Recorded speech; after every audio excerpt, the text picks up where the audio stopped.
The 1984–1991 Ferrari Testarossa. Development of the Ferrari Testarossa is said to have begun in the early 1980s, when Maranello set out to create a sports car that would fix the faults of the Berlinetta Boxer. Issues included a cabin that got increasingly hot from the plumbing that ran between the front-mounted radiator and the mid-mounted engine, and a lack of luggage space. In 1982, Pininfarina was commissioned to design a 12-cylinder Ferrari with side-mounted radiators, GT-level luggage space, and improved comfort. The finished product arrived 2 years later as the Testarossa, a car that quickly became an icon of 1980s retro culture. Mostly known for its side strakes and ultra-wide rear track, the car made numerous appearances in pop culture, most notably in the third season of Miami Vice and Sega's arcade game OutRun. Much like the Lamborghini Countach and the Porsche 959, the Testarossa spawned posters that adorned childhood walls well into the 1990s. Produced until 1991, the two-door Berlinetta paid tribute to the infamous Ferrari 250 Testarossa, a race car that won the 24 Hours of Le Mans in 1958, 1960, and 1961. Testarossa, which literally means red head in Italian, refers to the red-painted cam covers of the 12-cylinder engine. Updated into the 512TR in 1992 and the F512M in 1994, the Testarossa was the last to use Ferrari's flat 12 engine and the brand's last mass-produced, mid-engined, 12-cylinder sports car. Since then, Maranello built only 3 limited production, mid-engined supercars using V12 powerplants, the F50, Enzo, and the LaFerrari. Continue reading to learn more about the 1984 Ferrari Testarossa.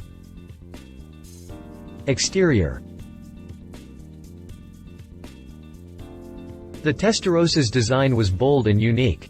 Although it was heavily influenced by the wedge styling that was still common in the early 1980s, its most striking features were the massive side intakes and the wide rear fascia. Often considered a statement of style, the intakes were actually the result of Ferrari's idea to give the Testarossa's race-inspired, mid-mounted radiators. Often considered a statement of style, the intakes were actually the result of Ferrari's idea to give the Testarossa's race-inspired, mid-mounted radiators. The side strakes, often referred to as cheese graters, were part of the car's aerodynamic layout as well. They captured air to cool the radiators, which then went upward and left the vehicle through the ventilation holes in the engine lid and the tail. As a result, the Testarossa did not need a rear wing, sporting a more dramatic stance. Its drag coefficient was also impressive at 0.36, significantly better than its main rival, the Lamborghini Countach, 0.42. Overall, Pininfarina's body was a departure from the curvaceous Berlinetta Boxer. The front hood was flatter, while the pop-up headlamps were bigger. The front fascia was rather simple, featuring a thin grille and headlamp, turn signal clusters, and a black spoiler below. The Testarossa was dramatic to look at from the sides, as the strakes spanned from the doors to the rear fenders, forming an upswept line below the traditional beltline. Around back, the grille and taillight clusters were designed to mimic the front layout. The rectangular, elongated piece spanned the entire width of the rear end and had a 5-slat grille with a prancing horse emblem over it. Unlike the Berlinetta Boxer, it had an integrated bumper. Like most supercars from the era, it didn't feature a diffuser, with only an additional grille complementing the quad exhaust arrangement. The engine lid was similar to the Boxer's, with side extensions and a nearly vertical windscreen behind the rear seats. Another unique addition to the Testarossa's styling was the single, high-mounted mirror on the driver's side.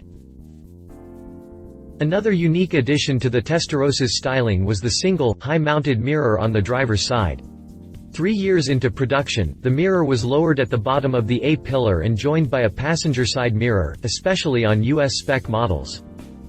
As far as size went, the Testarossa was significantly bigger than its predecessor. Far from surprising given its bloated rear fenders and Ferrari's desire to improve interior roominess and luggage space. Overall, the Testarossa was 3.4 inches longer, 5.8 inches wider, and had a 2-inch longer wheelbase. On the other hand, it was only 0.3 of an inch taller, which gave it a more aggressive stance despite its somewhat boxy design. Although it caused some controversy at first, the Testarossa design grew on most people almost immediately, becoming a symbol of the 1980s and inspired many other supercar designs. Exterior dimensions. Interior. Designed from a clean sheet, the Testarossa's interior was an important breakthrough toward refinement for the Italian brand. The Berlinetta Boxer's cabin was rather rugged and Spartan compared to the Testarossa's, which was created with a lot more comfort in mind. The new dashboard ditched the simpler, race-inspired styling cues Ferrari had been using for decades. The new dashboard ditched the simpler, race-inspired styling cues Ferrari had been using for decades. All the gauges were grouped together within the instrument cluster, creating a cleaner and more refined dashboard design disturbed only by the A/C vents atop the center stack. The cassette CD player was fitted above the A/C controls, but concealed by a small lid wrapped in leather like the rest of the dash. An interesting fact is that all Testarossas left the factory without a stereo. They were only pre-wired for them and the dealerships installed whatever the owner wanted. The rest of the center stack consisted of small storage cubbies, while the center console had several buttons and switches. The shifter for the manual transmission was mounted on the left side of the console, just like in the Berlinetta Boxer. Although they had a simple design, the door panels were wrapped in soft leather, as were the sports seats. These provided some lateral support and a good driving position, but some customers complained that they weren't strong enough for hard cornering. Visibility was improved compared to previous Ferraris, but the steering wheel blocked portions of the instrument cluster when adjusted into place. As far as luggage space was concerned, the Testarossa was a major improvement over the Berlinetta Boxer. Not only did it have a bigger compartment under the front hood, but the storage space behind the seats was also significantly larger. Customers that wanted to maximize space had the option to order the bespoke Schedoni luggage, which was specifically tailored for the front compartment and the shelf behind the seats. Although it still had some of the faults that came with a 1980s sports car, the Testarossa was nearly as comfortable and spacious as a Grand Tourer. Not to mention it offered more luxury and convenience than any other Ferrari until then. Drivetrain. The Testarossa was powered by a 4.9-liter flat 12 engine that was very similar to the one found in the Berlinetta Boxer. Using 48 valves, dry sump lubrication, and a compression ratio of 9.201, the flat 12 generated 385 horsepower at 6,300 revolutions per minute and 361 pound-feet of torque at 4,500 revolutions per minute in the European version. The North American version, which was fitted with catalytic converters, had 375 horses at 5,750 revolutions per minute. The Testarossa was brawny enough to hit 60 miles per hour from a standing start in around 5.2 seconds and reach 100 miles per hour in 11.4 ticks. While it wasn't the most powerful sports car on the market, the Testarossa was brawny enough to hit 60 miles per hour from a standing start in around 5.2 seconds and reach 100 miles per hour in 11.4 ticks. Top speed was estimated at 180 miles per hour for the European version and 176 miles per hour for the US spec model. The latter took around 13.5 seconds to complete the quarter mile.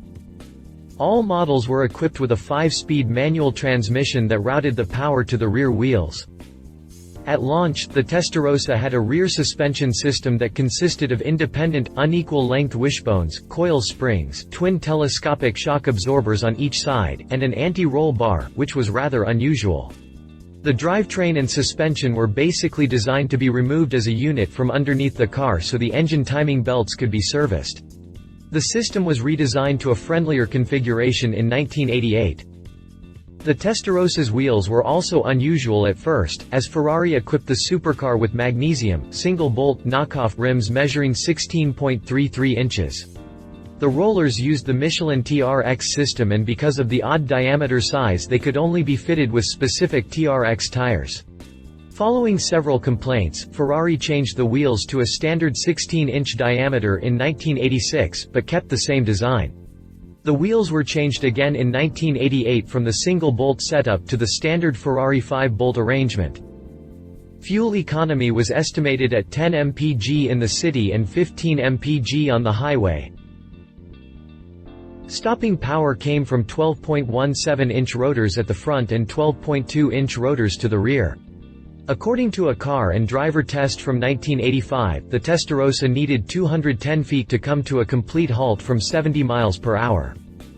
Fuel economy was estimated at 10 mpg in the city and 15 mpg on the highway, which was inferior to the Lamborghini Countach's 12 mpg in the city and 18 mpg on the highway. For reference, a 1985 Chevrolet Corvette with the 5.7-liter V8 returned up to 15 mpg in the city and 21 mpg on the highway. Drivetrain specifications. Prices. When it reached U.S. dealerships for the 1985 model year, the Testarossa was priced from $94,000. By 1990, toward the end of production, the sticker soared to nearly $150,000. After 7,177 units we built, the Testarossa was replaced by the 512 TR in 1991. In the following decades, the Testarossa's value plummeted on the used car market, with very few models changing hands for more than $100,000. More recently, however, the Italian sports car has captured the attention of more and more car collectors, gaining more value.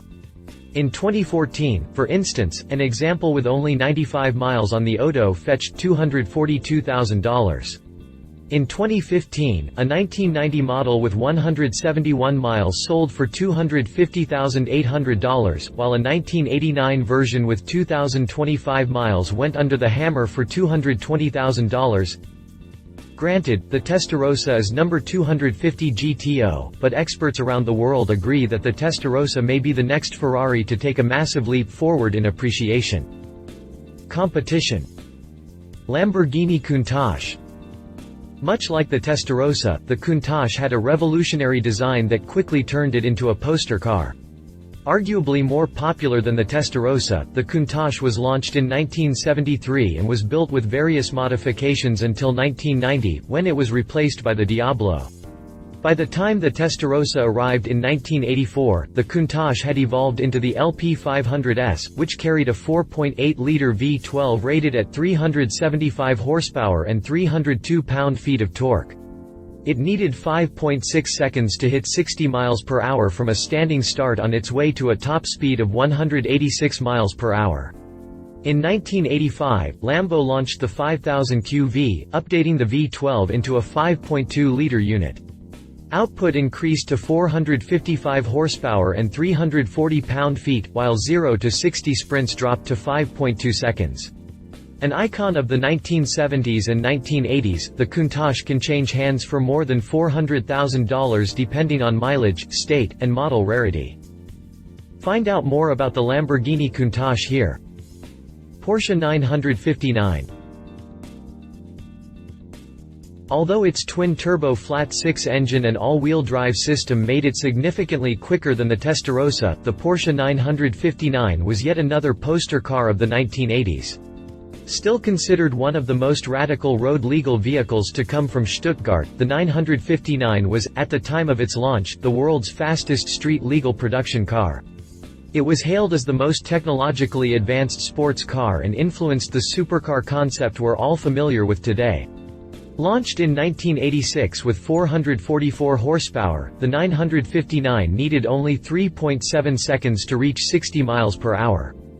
The 959S had 530 horses and hit the same benchmark in just 3.4 seconds. Top speed was rated at 208 miles per hour. Arguably the more valuable of the bunch, the 959 is known to fetch more than $1 million at public auctions. Read more about the Porsche 959 here. De Tomaso Pantera GT5.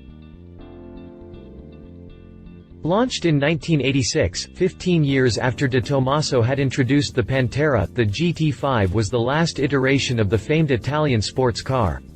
Although powered by the same Ford-sourced 5.8-liter V8, the GT5 came with 350 horsepower and 333 pound-feet of twist on tap. With a 0 to 60 mph sprint of 5.5 seconds, it wasn't as fast as the Testarossa and its top speed was only 137 miles per hour, but its Italian style and aggressive body kit made it an desirable car. De Tomaso built only about 250 GT5s. Nowadays, well-maintained examples can fetch more than $200,000. Find out more about the De Tomaso Pantera GT5 here. Conclusion. The Testarossa might not have been the quickest or the most powerful Ferrari of the 1980s, but its intriguing design, refined ride, and luxurious interior made it a very important car in Maranello's storied history. The Testarossa basically bridged the gap between the fast and crude Berlinetta Boxer and the 550 Grand Tourer that replaced the F512M in 1996. Making it even more special is that, along with its subsequent updates, the 512TR and F512M, the Testarossa was the last Ferrari to use a flat engine. It was also the last mid-engined, 12-cylinder car except for the limited, range-topping F50, Enzo, and LaFerrari. Together with the Countach and the 959, the Testarossa is one of the most iconic sports cars of the 1980s, and vehicle collectors who can't afford high-profile Ferraris are very eager to purchase and drive one. Due to its unique design and classic flat 12 drivetrain, the Testarossa is likely to become a $1 million classic in just a few years. Love it bold and unique design, stylish interior for the era, powerful V12 engine. Leave it not as aggressive as the Berlinetta Boxer, overshadowed by the 288 GTO and F40. The Countach is an equally exciting option. If you liked this video, please share your thoughts in the comments below and don't forget to hit the subscribe button.